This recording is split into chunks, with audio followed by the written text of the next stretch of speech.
নামাজ ছেড়ে দিয়েছো, তওবা করো, মাফ করে দেবো। জেনা করেছো, তওবা করো, মাফ করে দেবো। আকাশ সমান গুনাহ করেছো, তওবা করো, মাফ করে দেবো। আল্লাহু আকবার। শুধু তাই নয়, আল্লাহ বলেন, বান্দা যখনই তওবা করবি তোরে আমি পছন্দ করি। এত গুনাহ করার পর তুই যখন আমার সাথে তওবা করবি, আমি তোরে পছন্দ করি।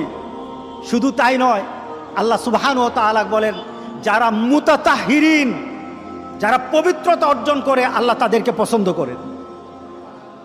আমরা পবিত্রতা অর্জন করি কি দিয়ে? উজু দিয়ে। বলেন কি দিয়ে? উজু দিয়ে। আমরা পবিত্রতা অর্জন করি তওবার মাধ্যমে। প্রথম এটা হলো আত্মার পরিশুদ্ধতা। আপনার দেহকে পরিশুদ্ধ করতে হবে, আত্মাকে পরিশুদ্ধ করতে হবে। আপনার আত্মাকে পবিত্র বানাবেন। আত্মাকে পবিত্র বানাতে হলে তওবা লাগবে। এটা পানি দিয়ে হবে না, মাটি দিয়ে হবে না। আপনার আত্মাকে যদি পবিত্র করতে চান তাহলে তওবা লাগবে। কি লাগবে? তওবা।